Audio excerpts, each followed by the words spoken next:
বলার জন্য যিনি আমাদেরকে আজকে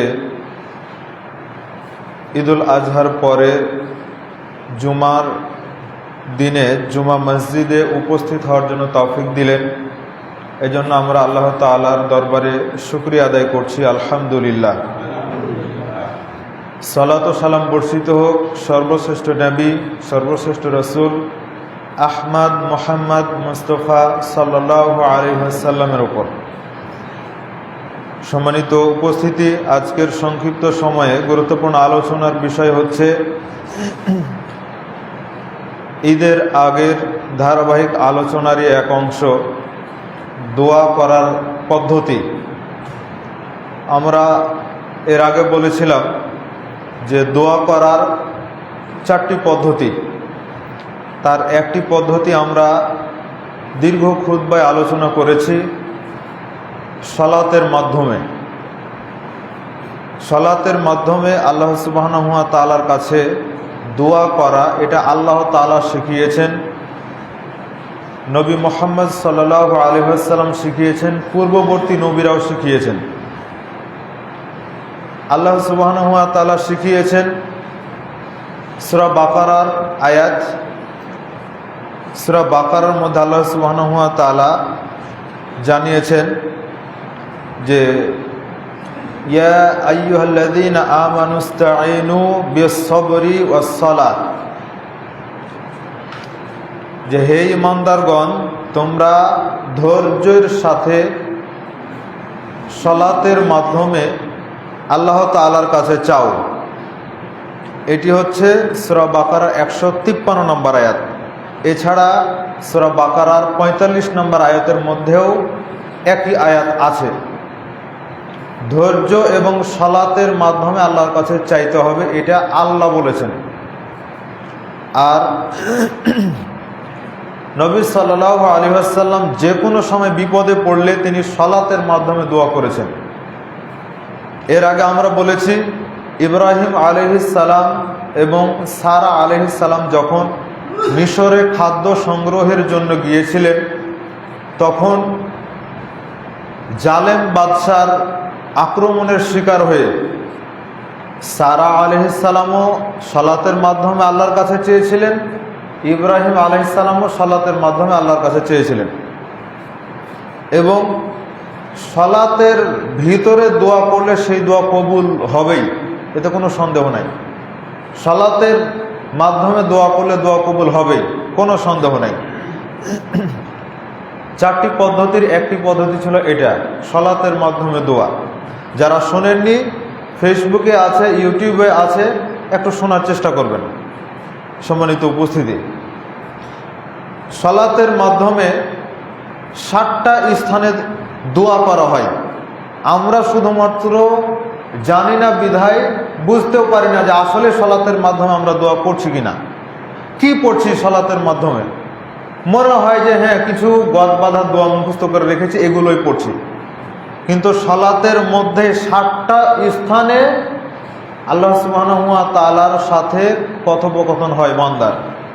7টা স্থানে দোয়া করার মাধ্যমে আল্লাহর সাথে মোনাজাত করা হয়।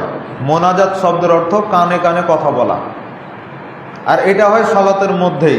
যার কারণে রাসূল সাল্লাল্লাহু আলাইহি ওয়াসাল্লাম বলেছেন, ইদা আহাদুকুম, যখন তোমাদের মধ্যে কেউ ফিস সালাহ, সালাতে দাঁড়ায়, তখন সে যেন সামনের দিকে থুথু না ফেলে। বলেছি সালাত অবস্থায় কিবলার দিকে থুথু ফেলা হারাম। আর সালাতের বাইরে যখন থাকবেন তখনও কিবলার দিকে থুথু ফেলা হারাম। সালাত অবস্থায় ডান দিকে থুথু ফেলা নিষেধ, হারাম। কিন্তু সালাতের বাইরে যখন আছেন তখন ডান দিকে ফেলা যায়, কিন্তু কিবলার দিকে নিষেধ। আমরা এখন জানি যে কিবলার দিকে পা করে ঘুমানো নিষেধ, এটা আমাদের আকীদা। কিন্তু কিবলার দিকে থুথু ফেলা হারাম, এটা কেউ জানে না, অনেক মানুষই জানে না। অথচ শুধু পেশাব পায়খানার ক্ষেত্রে কিবলাকে সামনে পিছনে নেওয়া নিষেধ, উত্তর দক্ষিণ হতে হয়। মানে আমাদের বাংলাদেশের প্রেক্ষাপটে বলছি, উত্তর দক্ষিণ হওয়া, কিবলাকে সামনে পিছনে না নেওয়া, এটাই হচ্ছে ইসলামের রীতি। এখানে নিষেধাজ্ঞা রয়েছে কিবলাকে সামনে পিছনে যেন কেউ না নেই। আর আমরা বানিয়ে ফেলেছি যে কিবলার দিকে পা দিয়ে ঘুমানো যাবে না। তো যে শুয়ে শুয়ে সালাত করবে সে কি করবে? যিনি শুয়ে সালাত করবেন ওনাকে তো কিবলার দিকে পা করে শুয়ে থেকে সালাত করতে হবে। ওনার মাথা থাকবে পূর্ব দিকে, চেহারা থাকবে আকাশমুখী, পা থাকবে কিবলার দিকে। ওনাকে যদি দাঁড় করানো হয় তাহলে ঠিক সোজা হয়ে কিবলার দিকে মুখে দাঁড়িয়ে যাবে। এই সিস্টেমে শুয়ে থেকে সালাত করবে মারিজ অসুস্থ ব্যক্তি। তাহলে কি হলো? এটা কিবলার দিকে পা করে শোয়া যায়, কোনো গুনাহ হবে না, বরং এটা আমাদের সমাজের একটা কুসংস্কার। কিবলার দিকে শুধু পেশাব পায়খানার সময় সামনে পিছনে করবেন না, তবে যদি দেয়াল থাকে সেক্ষেত্রে করা যায়। আর কিবলার দিকে মুখ করে সালাতে হোক আর সালাতের বাইরে হোক থুতু ফেলা যাবে না, হারাম। সম্মানিত উপস্থিতি, তাহলে এটা ছিল একটা সালাতের মধ্যেকার মোনাজাত করার নিয়ম, যে যখন বান্দা সালাতে দাঁড়ায় তখন সে যেন কিবলার দিকে থুতু না ফেলে, কারণ সে এখন তার রবের সাথে মোনাজাত করছে। কি বুঝতে পারলেন? তাহলে রবের সাথে মোনাজাত হয় কখন? সালাতে যখন বান্দা থাকে তখন। এই জন্য রাসূল সাল্লাল্লাহু আলাইহি ওয়াসাল্লাম বলছেন তাহরিমুহাত তাকবীর ওয়া তাহলিলুহাত তাসলিম। যখন বান্দা সালাতে দাঁড়িয়ে যায় তাকবীরে তাহরিমা দিয়ে দেয় তখন দুনিয়ার সব কিছু হারাম হয়ে যায়। যেটা হালাল ছিল সেটাও হারাম, যেটা হারাম ছিল সেটা তো হারাম। ওয়া তাহলিলুহাত তাসলিম, যখন সে সালাম ফিরায় তখন দুনিয়ার যেগুলো হালাল জিনিস সেগুলো সব আবার হালাল হয়ে যায়, আর যেটা হারাম সেটা হারাম। এটা ছিল সালাতের মধ্যেকার বিষয়। এখন আসেন 2 নাম্বার, হাত না তুলেই দোয়া করা, যেটা আমরা বলবো। তার আগে সালাত আদায় করলেন, সালাতের পরে মাসনুন দোয়া আছে, যেটার ব্যাপারে আল্লাহ সুবহানাহু ওয়া তাআলা কোরআনুল কারীমের মধ্যে বলছেন ফাইদা কাদাইতুমুস সালাহ ফাযকুরুল্লাহা কিয়ামা ওয়া কুউদা ওয়া আলা জুনুবিহিম, যে যখন সালাত শেষ হয়ে যাবে তখন তোমরা দাঁড়িয়ে হোক, বসে হোক আর শুয়ে হোক আল্লাহকে স্মরণ করো। ফাযকুরুল্লাহ, আল্লাহকে স্মরণ করো।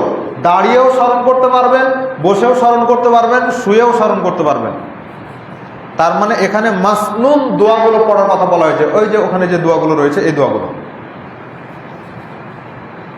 তাহলে এখানে মাসনুন দোয়াগুলো পড়ার কথা রয়েছে, আর আমরা পড়ে আছি আর একটা জিনিস নিয়ে। অথচ রাসূল সাল্লাল্লাহু আলাইহি ওয়াসাল্লাম কি করেছেন? এ সময়ে তিনি মাসনুন দোয়াই পড়েছেন। আস্তাগফিরুল্লাহ 3 বার পড়েছেন উঁচু আওয়াজে, আল্লাহুম্মা আনতাস সালাম ওয়া মিনকাস সালাম তাবারাকতা ইয়া যাল জালালি ওয়াল ইকরাম, এই দোয়া তিনি পড়েছেন। তারপরে কালেমা তাওহীদ পড়েছেন, আয়াতুল কুরসি পড়েছেন, এগুলো তিনি পড়েছেন। তো আয়াতুল কুরসি যাদের মুখস্থ রয়েছে তাদেরকে জরুরি ভিত্তিতে পড়তে হবে, আর যাদের মুখস্থ নাই তাদেরকে মুখস্থ করতে হবে।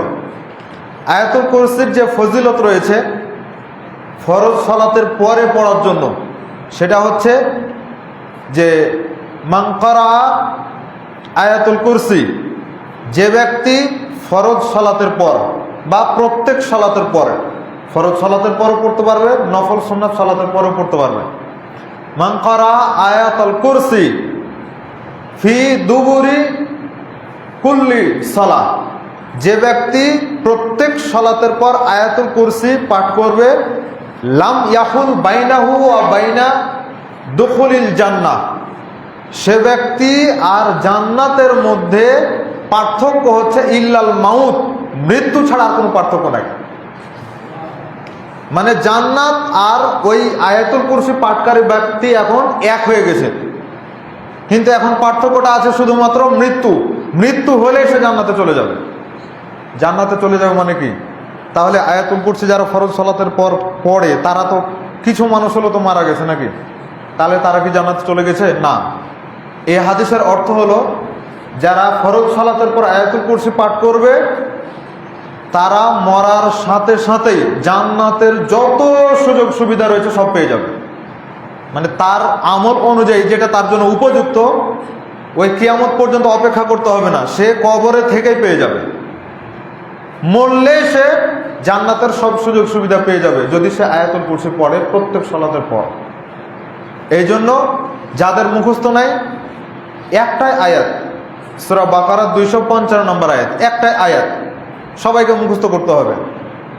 এবং এটাতে ইসমে আজম রয়েছে, এই আয়াতুল কুরসির মধ্যে ইসমে আজম রয়েছে, আল্লাহু লা ইলাহা ইল্লা হুয়াল হাইয়ুল কাইয়ুম, এটুকু হচ্ছে ইসমে আজম। এটুকু পড়ার পর কেউ যদি দোয়া করে তাহলে আল্লাহ তার দোয়াকে কবুল করবেন। এটার বিবরণটা পাওয়া যাবে ইমাম নাসাই রহমাল্লাহ লেখা সুনানুল কুবরা, যেটা নাসাই থেকে আমরা দলিল দেই সেটা হচ্ছে সুনানুস সুগরা, ছোট নাসাই, আর সুনানুল কুবরা বড় নাসাই, ওটা হচ্ছে ৯৯২৮ নম্বর হাদিস। তাবারানি মুজামুল কাবির ৭৫32 নম্বর হাদিস। সিলসিলা সহিয়া ৯৭২ নম্বর হাদিস, যেটা রাজশাহী থেকে সিলসিলা সহিয়া বাংলায় অনুবাদ করা হয়েছে, সেটার হাদিস নাম্বার হচ্ছে ৭৪৯, যেটা রাজশাহী ডাঙ্গিপাড়া থেকে ছাপানো হয়েছে, ৭৪৯ নম্বর হাদিস এই সিলসিলা সহিয়ার। সম্মানিত উপস্থিতি, তাহলে আয়াতুল কুরসি পাঠ করতে হবে। তো মিশকাতে যে বিবরণটি রয়েছে ওটা আর একটা সনদে, একই ফজিলত দিয়ে ওটা আর একটা সনদে, ওটার হাদিসটা দুর্বল। ওটা বাইহাকি শুআবুল ঈমানের মধ্যে রয়েছে, ওটার সনদ দুর্বল। কিন্তু নাসাই, তারপরে তাবারানি মুজামুল কাবির, এগুলোর যে সনদটা, এই সনদটা সহি, এটা আমলযোগ্য। তাহলে ফরজ সালাতের পরে আয়াতুল কুরসি পাঠ করতে হয়। তারপরে আরেকটা রয়েছে কি, সেটা হচ্ছে 33 বার সুবহানাল্লাহ, 33 বার আলহামদুলিল্লাহ, 33 বার আল্লাহু আকবার। এটার ব্যাপারে রাসূল সাল্লাল্লাহু আলাইহি ওয়াসাল্লাম বলছেন যে 33 33 33, তারপরে কালিমা তাওহীদ দিয়ে 100 বার, 100 বার করার এই আমল যদি সে করে তাহলে গফিরা লাহু খাতায়া ওয়া ইন কানাত মিসলা জাবারিল বাহর। কেউ যদি এই আমল করে আর তার গুনাহ যদি সমুদ্রের ফেনার মতো ঘন হয়, তবু আল্লাহ তার গুনাহকে ক্ষমা করে দেবেন। ফরজ সালাতের পরে এই আমলগুলো করলে এই রকম ফজিলত পাওয়া যায়। আর যেটার কোনো ভিত্তি নাই সেটা নিয়ে আমরা পড়ে আছি, যেটার কোনো দলিল নাই সেটা নিয়ে আমরা পড়ে আছি। তারপরে আল্লাহুম্মা আইন্নি আলা যিকরিকা ওয়া শুকরিকা ওয়া হুসনি ইবাদাতিক, এই দোয়া রয়েছে। তারপরে আল্লাহুম্মা ইন্নী আসআলুকাল জান্নাতাল ফিরদাউস ওয়া আউযু বিকা মিনান নার। আল্লাহ রাসূল বলছেন, কেউ যদি প্রতিদিন সকাল সন্ধ্যায় আল্লাহ তাআলার কাছে জান্নাত চাই 3 বার অথবা 7 বার, এই সনদটা দুর্বল। তবে আরেকটা সনদ হচ্ছে যে আনলিমিটেড, পড়ুক, যত ইচ্ছা পড়ুক, যত ইচ্ছা পড়ুক। যদি কেউ প্রতিদিন আল্লাহ তাআলার কাছে জান্নাত চায়, তাহলে জান্নাত নিজে আল্লাহকে বলে যে আল্লাহ, আপনার ওই বান্দা আপনার কাছে আমাকে চেয়েছে, মানে জান্নাত চেয়েছে, দয়া করে আপনি তাকে জান্নাত দিয়ে দেন। আল্লাহ রাসূল বলছেন যে কেউ যদি জাহান্নাম থেকে আল্লাহর কাছে আশ্রয় চাই, জাহান্নাম নিজে আল্লাহকে বলে আল্লাহ, আপনার অমুক বান্দা আমার থেকে আপনার কাছে আশ্রয় চেয়েছে, অতএব আপনি তাকে জাহান্নাম থেকে বাঁচিয়ে দেন। এটা হচ্ছে এই সালাতের পরের দোয়াগুলোর ফজিলত। আরো অনেক দোয়া রয়েছে, দোয়াগুলো নিয়মিত পড়ার জন্য চেষ্টা করেন। বর্তমানে আমাদের সমাজে যেটা হচ্ছে সেটা ভুল হচ্ছে। যারা আমরা ফরজ সালাতের পর সম্মিলিত মোনাজাত করছি, তারা এই দোয়াগুলোকে 5 পয়সা দাম দিই না। অথচ রাসূল সাল্লাল্লাহু আলাইহি ওয়াসাল্লাম যতগুলো দোয়া পড়েছেন, প্রায় 30-এর অধিক দোয়া, তার মানে প্রায় 10 থেকে 15 মিনিট 20 মিনিট পর্যন্ত লাগার কথা এই দোয়াগুলো পড়তে। আর সালাম ফেরানোর পরে হাত তুলে দিল দোয়া করে, এটার নামই নাকি মোনাজাত। চিল্লিয়ে চিল্লিয়ে মোনাজাত, মোনাজাত মানেই তো হচ্ছে কানে কানে কথা বলা। এখন ইমামও জোরে জোরে বলছে, মুক্তাদিও জোরে জোরে বলছে, তাহলে কি এটা মোনাজাত হলো? কিভাবে হয়? তো রাসূল সাল্লাল্লাহু আলাইহি ওয়াসাল্লাম মাসনুন দোয়াগুলো পড়েছেন, আর আমাদের সমাজটা উল্টা পড়ছে, জোরে জোরে সবাই মিলে একসাথে। আর আমরা যারা বিভিন্ন জায়গাতে সম্মিলিত মোনাজাতের বিদআত উঠাতে পেরেছি, তারা কিন্তু এই সুন্নাতি দোয়াগুলোকে প্রতিষ্ঠা করতে পারেনি। এটা আরেকটা বিদআত। কি? সালাম ফিরানো হলো, দেখছে যে আর মোনাজাত হবে না, তখন মারল দৌড়, অথবা উঠে সুন্নাতে দাঁড়িয়ে গেল। কেন? ওখানে সুন্নাতি নিয়ম ছিল বসে মাসনুন দোয়াগুলো সাধ্য মতো পড়া, সেটা না করে মোনাজাত হলে মোনাজাত করবে, আর মোনাজাত না হলে চলে গেল, অথবা সুন্নাতে দাঁড়িয়ে গেল। কি কাম করলেন এটা? আপনি ওর চাইতে ভালো কাজ করেছেন? যে মোনাজাত করছিল ইমাম সহ একসাথে, ওর চাইতে ভালো কাজ করলেন আপনি দাঁড়িয়ে গিয়ে। ওমর রাদিয়াল্লাহু তাআলা আনহু ঘাড় ধরে বসিয়ে দিয়েছেন। একজন ব্যক্তি ধরফর করে উঠে যাচ্ছে সালাম ফেরানোর পর, তো ওমর রাদিয়াল্লাহু তাআলা আনহু ঘাড় ধরে বসিয়ে দিলেন। তখন আল্লাহ রাসূল বলছেন যে ওমর, তুমি ঠিক কাজ করেছো। আজকের যুগে ওমর রাদিয়াল্লাহু তাআলা আনহু থাকলে কি হতো, কি হতো আজকে? অথচ আপনি আমি সুন্নাহকে 5 পয়সা দাম দিই না, সুন্নাহকে অপমান করে বিদআত প্রতিষ্ঠা করার জন্য চেষ্টা করছি। এটাই তো হলো আপনার আমার আচরণ। আর আমরা দাবি করি মুসলমান, দাবি করি নবীর উম্মত, আর কত যে নবীর নাম দিয়ে গজল গাই তার কোনো শেষ নাই, সুন্নাত পালন করার দিকে আর কেউ নাই। তাহলে এটা গেল একটা দিক। যে হাদিসটি বললাম এটা সহিহ মুসলিম 597 নম্বর হাদিস। এর আগে যেটা বলেছি তাসবিহ পাঠ করার হাদিসটা। তাহলে ফরজ সালাতের পর মাসনুন দোয়াগুলো পড়তে হয়। এবার দেখেন, মাসনুন দোয়াগুলো না পড়ে যারা আমরা সম্মিলিত মোনাজাতের জন্য অপেক্ষা করি, বা এখানে দেখবেন অনেক মানুষ আসে, দেখে যে মোনাজাত হয় না, তখন চোখ মুখের দিকে তাকাতে তাকাতে উঠে যায়। আরেকজনকে পাশে বলে, এখানে মোনাজাত হয় না, এখানে মোনাজাত করে না, এ হুজুর মোনাজাত করে না, উঠে যাও। বাধ্য হয়ে মোনাজাত করে না। আর এখানেও কিছু মুসল্লি রয়েছে, আল্লাহ মাফ করুন, কাউকে ইন্ডিকেট করে বলছি না, ধারণা করেও বলছি না, তবে এটা হলো বাস্তব দেখা যে এখানেও এমন কিছু মানুষ পাবেন যারা অন্য মসজিদে গেলে ঠিকই মোনাজাত করে, পাবেন এরকম। এগুলো হয় জেদি মানুষ, আর না হলে অজ্ঞ মানুষ, তাছাড়া নয়। তবে জেনে রাখেন, রাসূল সাল্লাল্লাহু আলাইহি ওয়াসাল্লাম ফরজ সালাতের পর কোনো একটা দিন সম্মিলিত মোনাজাত করেননি। তার উপরে সালাত 5 ওয়াক্ত সালাত ফরজ হয়েছে মোটামুটি 13 নববী বর্ষে। 13ই নববী বর্ষ মানে কি, এদিকে মক্কাতে থাকা অবস্থায় 2 বছর, আর মদিনাতে গিয়ে 10 বছর, এ হলো 12 বছর। তার আগে সকালে সন্ধ্যায় সালাত ছিল, কোনো একটা ওয়াক্ত আল্লাহ রাসূল সম্মিলিত মোনাজাত করেননি। বিবরণটা আপনাকে একটু বোঝানোর চেষ্টা করি। দেখেন, আমি এখানে পুরোটাই নোট করে রেখেছি, সবগুলো বলার সুযোগ পাবো না। আমার যেটা বই পাঞ্জেগানা ওজিফা, আল্লাহ যদি কোনোদিন বের করার তৌফিক দেয় তাহলে এর মধ্যে এটা চলে আসবে। শুধু আজকে ওখান থেকে বের করলাম আপনাদের সামনে উপস্থাপন করার জন্য। সেটা কি, রাসূল সাল্লাল্লাহু আলাইহি ওয়াসাল্লাম যখন মেরাজ থেকে আসলেন, মেরাজ থেকে আসার পরে 5 ওয়াক্ত সালাত নিয়ে আসছেন। এখন পদ্ধতি তো শিক্ষা দিতে হবে, সময় তো বলে দিতে হবে। এই জন্য আল্লাহ সুবহানাহু ওয়া তাআলা সমস্ত ফেরেশতা মণ্ডলীর মধ্য থেকে নির্বাচন করলেন জিবরাইল আলাইহিস সালামকে। জিবরাইল আলাইহিস সালাম আসলেন কাবা চত্বরে, এসে 2 দিনে তিনি 10 ওয়াক্ত সালাত পড়ালেন নবী সাল্লাল্লাহু আলাইহি ওয়াসাল্লামকে। প্রথম দিন এসে 5 ওয়াক্ত সালাত পড়লেন, দ্বিতীয় দিন এসে 5 ওয়াক্ত সালাত পড়ালেন। এই 10 ওয়াক্ত সালাত তিনি পড়ালেন। জিবরাইল আলাইহিস সালাম মুহাম্মদ সাল্লাল্লাহু আলাইহি ওয়াসাল্লামকে সম্মিলিত মোনাজাত শিক্ষা দেননি। যে হাদিস আমরা বলছি, এই হাদিস সহিহ বুখারীতে রয়েছে 3221 নম্বর হাদিস, আবু দাউদে রয়েছে 394 নম্বর হাদিস। হাদিস দুইটা খুলে দেখেন, সম্মিলিত মোনাজাতের বিবরণ পাওয়া যাবে না। তারপরে আসেন, রাসূল সাল্লাল্লাহু আলাইহি ওয়াসাল্লাম 5 ওয়াক্ত সালাতে আসলে কি করতেন? তিনি মাসনুন দোয়াগুলো পড়ার পাশাপাশি কি কাজ করতেন? একটু সামনে গিয়ে বসেন তো, সামনে গিয়ে বসেন। ফজরের সালাত আদায় করার পরে রাসূল সাল্লাল্লাহু আলাইহি ওয়াসাল্লাম একদিন বলছেন, একদিন না প্রতিদিনই তিনি মানুষদেরকে বলেন, তোমরা কে কি স্বপ্নে দেখেছো বলো, কে কি তোমরা স্বপ্নে দেখেছো? যে যেটা স্বপ্নে দেখতো আল্লাহ রাসূলের কাছে বলতেন, তখন তিনি সেটার ব্যাখ্যা বলে দিতেন।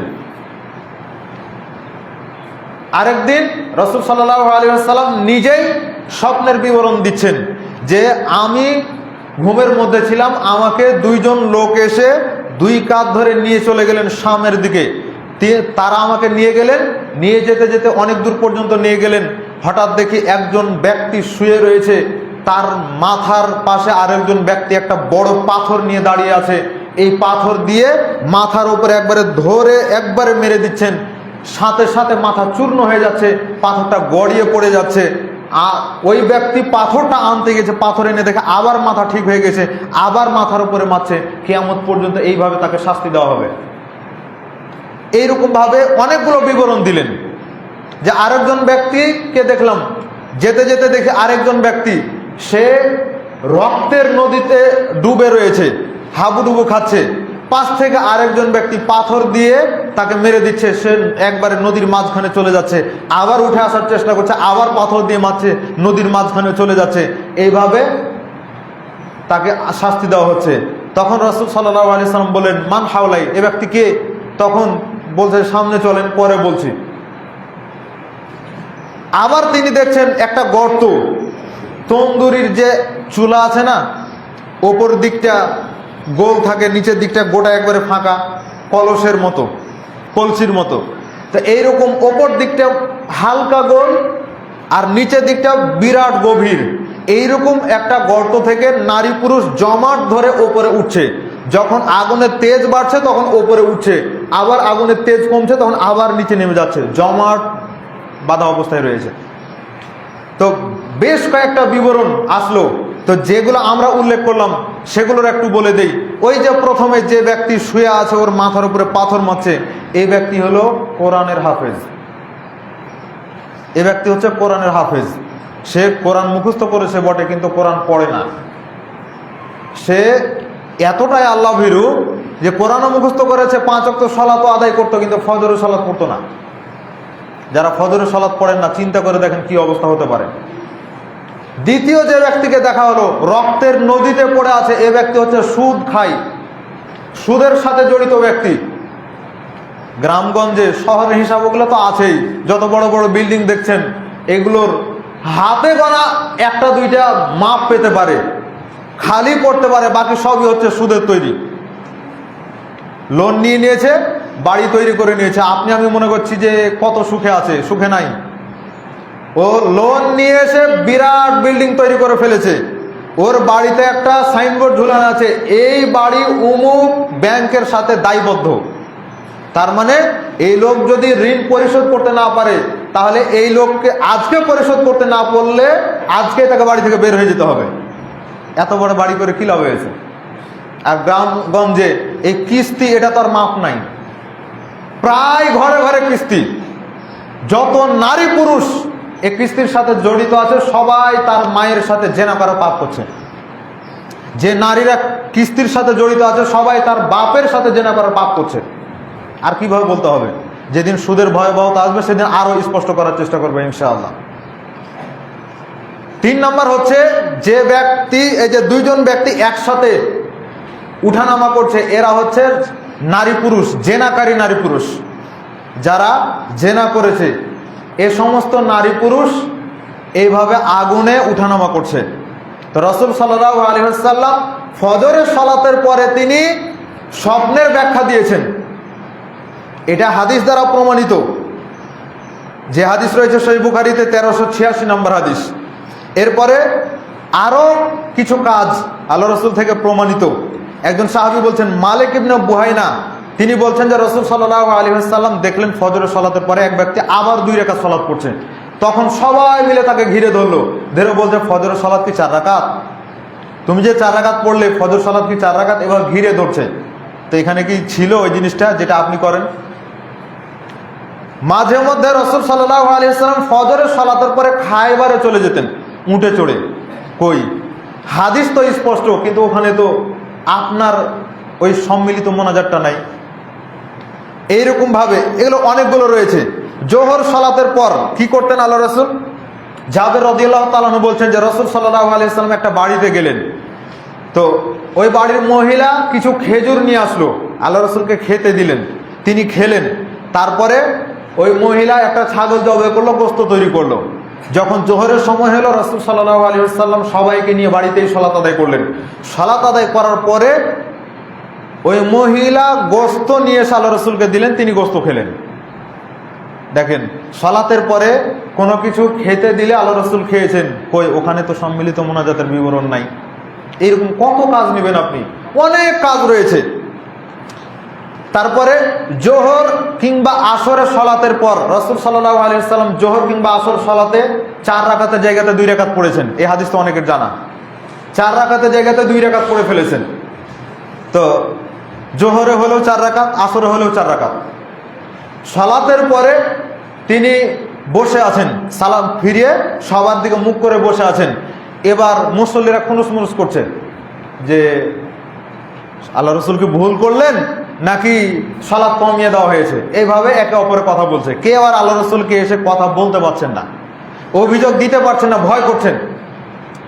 তো এইভাবে কথা বলতে বলতে আল্লাহ রসুল বাইরে চলে গেছেন। তখন জুলিয়াদাইন নামক একজন সাহাবী, যার আরেক নাম হচ্ছে খিরবাত, জুলিয়াদাইন, যার হাত ছিল লম্বা। তো ওই সাহাবীকে আল্লাহ রসুলকে বলছেন যে আল্লাহ রসুল আপনি কি সালাতে ভুল করেছেন নাকি আল্লাহ সালাত কমিয়ে দিয়েছেন। তখন রসুল সাল্লাল্লাহু আলাইহি ওয়াসাল্লাম বললেন যে আল্লাহ সালাতও কমিয়ে দেয়নি আর আমি ভুলও করিনি। তার মানে আল্লাহ রসুলের কনফিডেন্স যে আমি 4 রাকাতই সালাত পড়েছি, অথচ তিনি ভুল করেছেন এটাও তিনি ভুলে গেছেন। মানুষ হলে এটাই হয়।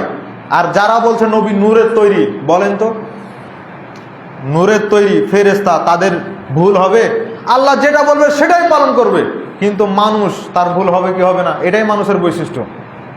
মানুষ মানে তার ভুল হবে, এটাই তার বৈশিষ্ট্য। মানুষ হিসেবেই তার বৈশিষ্ট্য এটা। তাহলে রসুল সাল্লাল্লাহু আলাইহি ওয়াসাল্লামকে যখন ওই জুলিয়াদাইন সাহাবী গিয়ে বলছেন যে আল্লাহ রসুল আপনি তো 2 রাকাত পড়েছেন, তখন সাক্ষী স্বরূপ কেউ একটা অভিযোগ করেছে, তখন সাক্ষী স্বরূপ আবু বকর ওমরকে বলছেন যে আবু বকর, ওমর, জুলিয়াদাইনকে ঠিক বলছে? বলছে হ্যাঁ, আল্লাহ রসুল আপনি 2 রাকাত পড়েছেন, আমরাই ভয় আপনাকে বলতে পারছি না। তখন তিনি আবার ভিতরে এসে 2 রাকাত সালাত পড়লেন। সালাত পড়ে তিনি সাহু সিজদা দিলেন। বলেন তো আল্লাহ রসুল ফরজ সালাত ওই যে 2 রাকাত পড়েছেন, 2 রাকাত পড়ার পরে তিনি কি করলেন? এখানে সম্মিলিত মোনাজাত ছিল না। তাহলে আপনি আমি কি করছি? আল্লাহ রসুল কি কাজগুলো করেছেন সেটা আপনাকে দেখাচ্ছিলাম। সম্মানিত উপস্থিতি, এইরকম বিবরণ সহিহ বুখারী 1226 নম্বর হাদিস। এছাড়া আসরের পর রাসূল সাল্লাল্লাহু আলাইহি ওয়াসাল্লাম কি করেছেন, আসরের পরে কি করেছেন এরও বিবরণ রয়েছে, অনেকগুলো বিবরণ। কখনো কখনো তিনি স্ত্রীদের ঘরে গিয়ে মধু পান করতেন। হাদিস শোনেননি? আল্লাহ রসুল মাঝে মধ্যে আসরের সালাতের পরে স্ত্রীদের কাছে গিয়ে মধু পান করতেন। সহিহ বুখারীতে এর বিবরণ রয়েছে। মাগরিবের সালাতের পরে তিনি মাঝে মধ্যে 2 ওয়াক্ত সালাত একসাথে পড়েছেন, মানে যখন সফরে থাকতেন তখন, বা বৃষ্টি বাদলের দিন মাগরিব এশার একসাথে পড়েছেন। কই, মাগরিবের পরে তো হয়নি, সম্মিলিত মোনাজাত তো হয়নি। এশারের পর রাসূল সাল্লাল্লাহু আলাইহি ওয়াসাল্লাম কি করেছেন এর বেশ কয়েকটা বিবরণ রয়েছে। তার একটা বিবরণ হচ্ছে রাসূল সাল্লাল্লাহু আলাইহি ওয়াসাল্লাম শেষ জীবনে, দেখেন একবারে শেষ দিকে, আব্দুল্লাহ বিন ওমর রাদিয়াল্লাহু তাআলা আনহু বলছেন যে আমার দুলাভাই, নবী সাল্লাল্লাহু আলাইহি ওয়াসাল্লাম হচ্ছেন আব্দুল্লাহ বিন ওমরের দুলাভাই। তিনি বলছেন যে আমার দুলাভাই রাসূল মুহাম্মদ সাল্লাল্লাহু আলাইহি ওয়াসাল্লামের জীবনের শেষ দিকের যে এশারের সালাতটা ছিল সেটাতে আমি ওনার পিছনে থেকে সালাত আদায় করেছি। তিনি সালাতে সালাম ফেরানোর পরে আমাদের দিকে মুখ করে দাঁড়িয়ে তিনি বক্তব্য দিলেন যে এখন থেকে শুরু করে 100 বছরের পরে তোমাদের মধ্যকার কোনো সৎ ব্যক্তি আর জীবিত থাকবে না। নদীতে কেউ যদি পেশাব করে, পানিতে পেশাব করিয়েন না, একটা নিষিদ্ধ কাজ। নদীতে কেউ যদি পেশাব করে, তা আমাদের সমাজের লোকদের আকীদা কি? পেশাব করছে মানে কি খাজির আলাইহিস সালাম এখনো জীবিত আছে, এই ধারণা এখনো আছে না অনেকের মধ্যে? এখনো এই ধারণা আছে। নবী সাল্লাল্লাহু আলাইহি সাল্লাম বলছেন কোন সময়ে? 11 হিজরিতে আল্লাহ রসুল মারা যাওয়ার আগের দিন এশারের সালাতের পরে তিনি বলছেন যে আজকে থেকে 100 বছর পর্যন্ত এ সময়ের মধ্যে সমস্ত সৎ ব্যক্তি মারা যাবে, একটাও থাকবে না।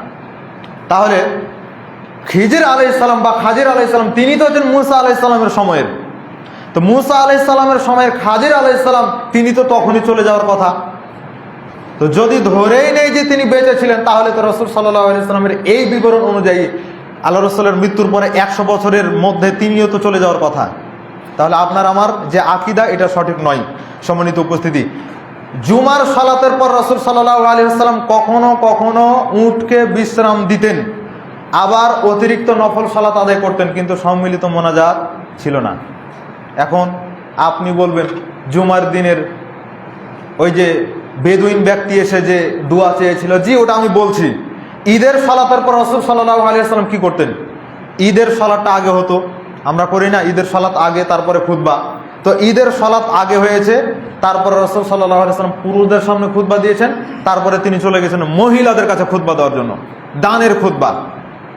যে ইয়া নিসা, ইয়া মাশারান নিসা, হে নারী সমাজ, তাসাদ্দাকনা, তোমরা সবাই দান সাদাকা করো।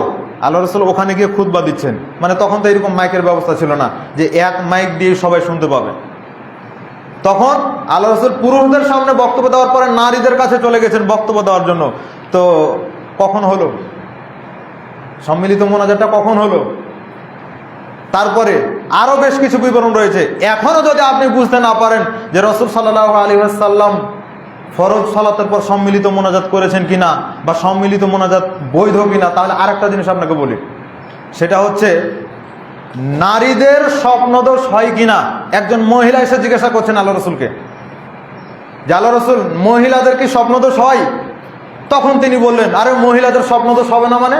যদি তার স্বপ্নদোষ নাই হবে, তাহলে তার সন্তান তার মতো বা তার বংশের মতো হয় কেমন করে?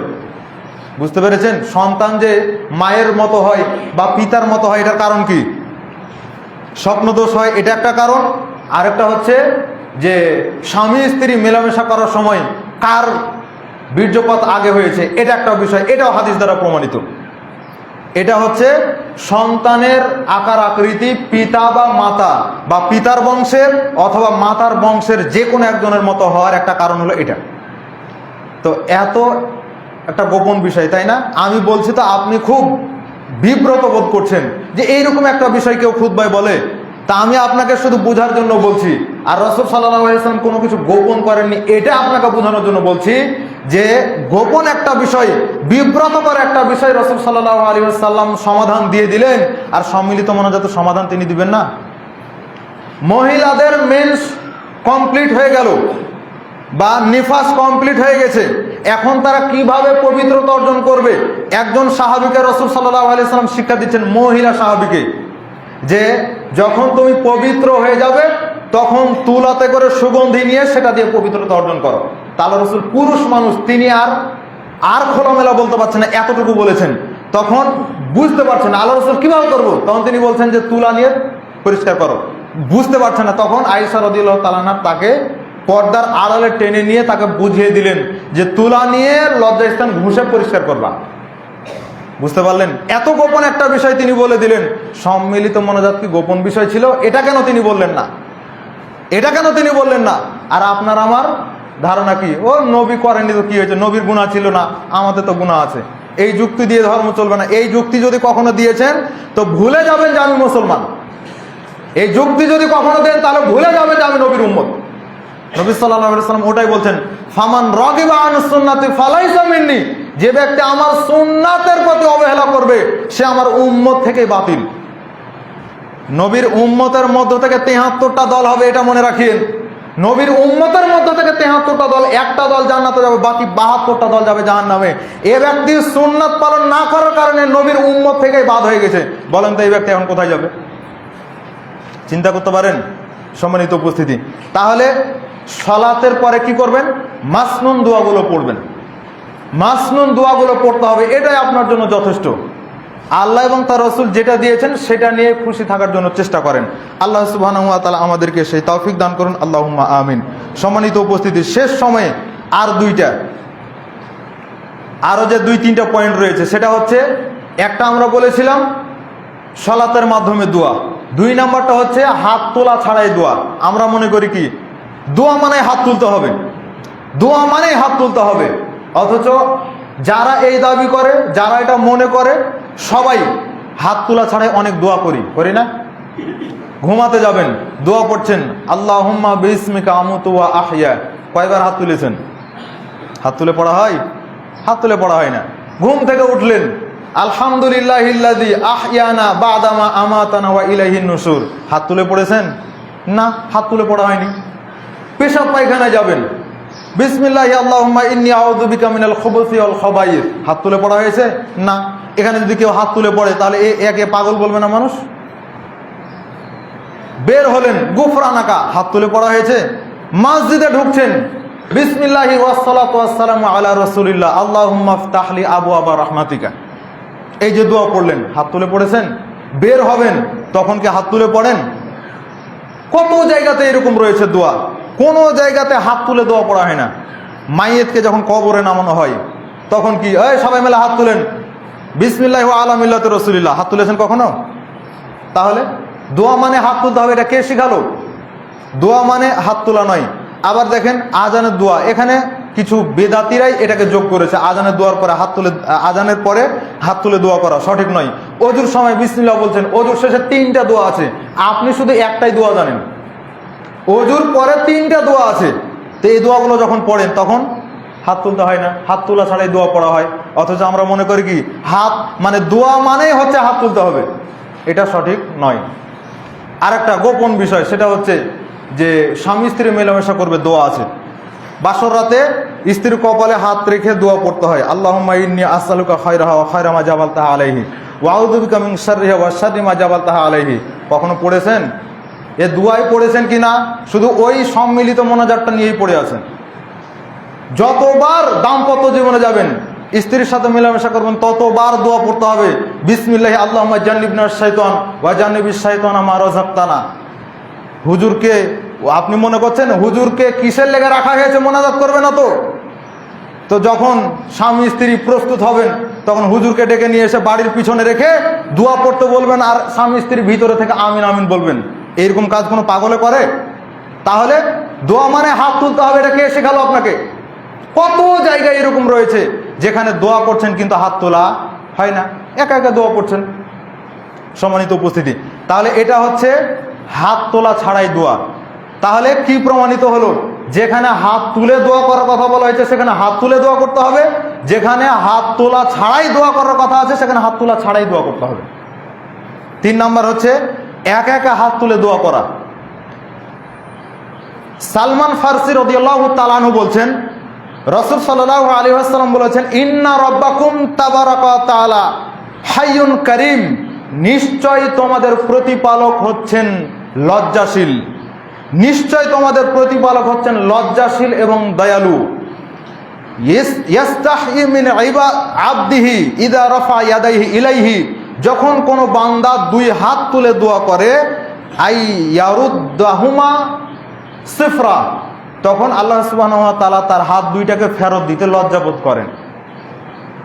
একা একা হাত তুলে দোয়া করা, এটা হচ্ছে বিবরণ। যখন কোনো বান্দা হাত তুলে দোয়া করবে একাই, তখন আল্লাহ সুবহানাহু ওয়া তাআলা তার হাত 2টাকে ফেরত দিতে লজ্জাবোধ করেন। এখন একা একা হাত তুলে দোয়া করবেন কোন জায়গায়? কত জায়গা রয়েছে। ইব্রাহিম আলাইহিস সালাম হাজেরাকে এবং ইসমাইলকে, 2 জনকে কাবা ঘরের পাশে রেখে গেলেন। রেখে যাওয়ার সময় তিনি ফেরত চলে যাচ্ছেন, যখন স্ত্রী সন্তানকে আর দেখা যায় না, এত দূর পর্যন্ত চলে গেছেন, তখন তিনি হাত তুলে দোয়া করলেন, আল্লাহ আপনি বলেছেন তাই আমি তাদেরকে রেখে গেলাম, আপনি তাদের দিকে দেখিয়েন। আমি জানি না, ওরাও জানে না যে সামান্য যে খেজুর দিয়েছি আর পানি দিয়েছি এটা ছাড়া তারা আর কি খাবে, এটা আমি জানি না, কিন্তু আল্লাহ আপনি যেহেতু বলেছেন রেখে যেতে, তাই আমি রেখে গেলাম, অতএব আপনি তাদেরকে দেখিয়েন। আল্লাহর কাছে দোয়া করছেন হাত তুলে। হাত তুলে দোয়া করার বিবরণ রয়েছে যুদ্ধের ময়দানে। রাসূল সাল্লাল্লাহু আলাইহি ওয়াসাল্লাম বদর যুদ্ধে তিনি দোয়া করছেন, অসংখ্য সাহাবী দাঁড়িয়ে রয়েছে, 313 জন, 314 জন, 317 জন, 319 জন, বিভিন্ন বিবরণ পাওয়া যায় হাদিস দ্বারা। আপনি আমি শুধু জানি 313 জন বদরের যুদ্ধে। আর কাফেরদের পক্ষ থেকে ছিল 1300 জন। আস্তে আস্তে 300 জন কেটে গেছে মক্কার দিকে, বাকি ছিল 1000। যুদ্ধের সময়ে রাসূল সাল্লাল্লাহু আলাইহি ওয়াসাল্লাম একাই হাত তুলে দোয়া করছেন, আল্লাহ আজকে যদি আপনি আমাদেরকে বিজয় না দেন, আজকে যদি আপনি আমাদের দিকে না দেখেন, তাহলে আপনাকে আল্লাহ বলে ডাকার আর কেউ থাকবে না। এভাবে তিনি দোয়া করছেন আর কান্না করছেন। তার গায়ে যে চাদর ছিল সেই চাদর পড়ে যাচ্ছে, বারবার আবু বকর রাদিয়াল্লাহু তাআলা আনহু চাদর তুলে দিচ্ছেন গায়ের উপরে। এক পর্যায়ে আবু বকর রাদিয়াল্লাহু তাআলা আনহু জড়িয়ে ধরলেন আল্লাহ রসুলকে, আল্লাহ রসুল হয়েছে, আর দোয়া করতে হবে না। অনেক দোয়া করেছেন। দেখেন ওখানে এতগুলো সাহাবী দাঁড়িয়ে, ধরলাম আপনার হিসাব অনুযায়ী ধরলাম 313 জন সাহাবী দাঁড়িয়ে রয়েছেন, একজন সাহাবী কিন্তু রসুলের মোনাজাতে শরীক হননি, তিনি একাই দোয়া করছেন। এইরকম বিবরণ রয়েছে। উম্মতের জন্য তিনি দোয়া করছেন, উম্মতের জন্য তিনি দোয়া করছেন। আল্লাহ রাসূল একটা আয়াত তেলাওয়াত করলেন, ইন তুআযিবহুম ফাইন্নাহুম ইবাদুক ওয়া ইন তাগফির লাহুম ফাইন্নাকা আনতাল আজিজুল হাকিম। আল্লাহ যারা পাপী তাদেরকে যদি আপনি আযাব দেন, আপনাকে কে ধরতে পারে? আর আপনি যদি পাপীদেরকে ক্ষমা করে দেন তাহলে তো আপনি দয়ালু, আপনি তো শ্রেষ্ঠ বিচারক, আপনি তো দয়ালু। এই আয়াত তেলাওয়াত করতে করতেই রাসূল সাল্লাল্লাহু আলাইহি ওয়াসাল্লাম দুই হাত তুলে উম্মতি উম্মতি বলে দোয়া করতে লাগলেন। উম্মতি উম্মতি বলে তিনি কাঁদতে লাগলেন। ফাবাকা, তিনি কাঁদছেন। এই অবস্থায় তিনি দোয়া করলেন, কই কোনো সাহাবী তো অংশগ্রহণ করলেন না, তিনি একাই দোয়া করছেন, উম্মতের জন্য তিনি দোয়া করছেন। এটার বড় একটা বিবরণ রয়েছেন। এই যে আল্লাহ রাসূল কাঁদতে লাগলেন, জিবরাইল আলাইহিস সালামকে আল্লাহ পাঠিয়ে দিলেন, জিবরাইল যাও নবী মুহাম্মাদের কাছে যাও, তিনি কিসের জন্য কাঁদছেন? যদিও আল্লাহ সবকিছু জানেন, পরীক্ষা, একটা সিস্টেম। তিনি বলছেন যাও, কিসের জন্য তিনি কাঁদছেন একটু খোঁজ নিয়ে আসো। তখন জিবরাইল আলাইহিস সালাম খোঁজ নিয়ে গিয়ে আল্লাহকে বলছেন যে আল্লাহ উম্মতি উম্মতি বলে কাঁদছে, মানে উম্মতের জন্য কাঁদছে। তখন আল্লাহ সুবহানাহু ওয়া তাআলা বলে দিলেন, জিবরাইল তুমি মুহাম্মদ সাল্লাল্লাহু আলাইহি সাল্লামকে গিয়ে বলে দাও যে আমি কিয়ামতের দিন আপনার উম্মতকে আর আপনাকে খুশি করে দেব, তাদেরকে জাহান্নামে দেব না। এটা আল্লাহ সুবহানাহু ওয়া তাআলা বললেন। এইরকমই বিবরণ রয়েছে। খালিদ ইবনে ওয়ালিদ রাদিয়াল্লাহু তাআলা আনহুর জন্য রাসূল সাল্লাল্লাহু আলাইহি ওয়াসাল্লাম দোয়া করেছেন। মুসাফির ব্যক্তি দুই হাত তুলে দোয়া করতে পারে, কবর জিয়ারতকারী ব্যক্তি দুই হাত তুলে দোয়া করতে পারে, কাবা ঘরকে দেখে দুই হাত তুলে দোয়া করতে হয়, জামরায় পাথর নিক্ষেপ করছে হাজি মানুষ, তখন সে দোয়া করবে। এইরকম ভাবে একা একা দোয়া করার অসংখ্য বিবরণ রয়েছে। এই যে আরাফার দিন গেল ৯ জিলহজ, এই আরাফার দিনে শুধুমাত্র দোয়া করাই কাজ। আরাফার মাঠে সালাতও নাই, আরাফার মাঠে কোনো কাজ নাই। ওখানে গিয়ে যদি কেউ শখ করে 2 রাকাত সালাত করতে যায় তবুও কোনো সুযোগ নাই। ওখানে কাজই হলো খালি দোয়া করা, একা একা, যে যার মতো করে, যে যা চাইবে আল্লাহ সুবহানাহু ওয়া তাআলার কাছে চাইবে, একা একা হাত তুলে দোয়া করে। এইরকম বিবরণ। সম্মানিত উপস্থিতি, তারপরে 4 নম্বরটা হচ্ছে সম্মিলিত মোনাজাত। সেটা কি? সম্মিলিত মোনাজাত মোটামুটি 6 জায়গায় প্রমাণিত। 1, বৃষ্টি প্রার্থনার সময় সালাত আদায় করে। এটা আপনাকে বলেছিলাম 3টা পদ্ধতি। বৃষ্টি প্রার্থনার সময় সালাত আদায় করে দোয়া করবেন, এটা 3টা পদ্ধতি। 1, সালাত আদায় করে খুতবা হবে, তারপরে মোনাজাত হবে। সালাত ইস্তেসকার সালাত হবে, সালাতের পর খুতবা হবে, তারপরে মোনাজাত হবে। তাহলে কত ডিস্টেন্স আছে? 2 নম্বর হচ্ছে খুতবার মাধ্যমে, এই যে খুতবা চলছে জুমার খুতবা, এই খুতবার মাধ্যমে সম্মিলিত মোনাজাত। আর 3 নম্বর হচ্ছে একা একা হাত তুলে দোয়া করা বা হাত তোলা ছাড়াই দোয়া করা। এই যে বিবরণ এভাবে প্রমাণিত। আর 2 নম্বর হচ্ছে বৃষ্টি বন্ধের জন্য দোয়া করা। 3 নম্বর হচ্ছে সালাতুল কুসুফ আর সালাতুল খুসুফ। 3 এবং 4, সালাতুল কুসুফ আর সালাতুল খুসুফ মানে সূর্যগ্রহণ লেগেছে, চন্দ্রগ্রহণ লেগেছে, তখন সালাতের মাধ্যমেই দোয়া করা, সালাতের মধ্য থেকেই হাত তুলে সবাই মিলে একসাথে দোয়া করা, এটা প্রমাণিত। আর 5 নম্বর হচ্ছে কুনুতে নাজেলা, মানে যখন কোনো জায়গাতে কাফের মুশরিকরা মুসলমানদের উপরে নির্যাতন করছে, মুসলিমরা অত্যাচারিত, তখন কুনুতে নাজেলা ফরজ সালাতের পর, হয় ফজরে অথবা যে কোনো ওয়াক্তে, অথবা 5 ওয়াক্ত সালাতে, ফরজ সালাতের শেষ রাকাতে রুকু থেকে ওঠার পরে ইমাম কুনুতে নাজেলা পড়বে হাত তুলে, মুক্তাদিরা হাত তুলে থেকে আমিন আমিন বলতে থাকবে। এটাই হচ্ছে কুনুতে নাজেলা। এটা গেল 5 নাম্বার। আর 6 নাম্বার হচ্ছে বিতরের সালাতে। বিতরের সালাতে কুনুত পড়ার 2টা পদ্ধতি। তার একটা হচ্ছে রুকুর আগে, আর একটা হচ্ছে রুকুর পরে। রুকুর আগে যদি পড়েন তাহলে এই অবস্থাতেই আপনি পড়তে পারবেন হাত বাঁধা অবস্থাতে, এটাই সঠিক। রুকুর আগে যদি পড়েন তাহলে হাত বাঁধা অবস্থায়, আর রুকুর পরে যদি পড়েন তাহলে এটা হচ্ছে কিয়াসি ফতুয়া, ওই কুনুতে নাজেলা থেকে কিয়াস করে নেওয়া। সেটা হচ্ছে রুকু থেকে ওঠার পরে হাত তুলে দোয়া একসাথে সবাই মিলে।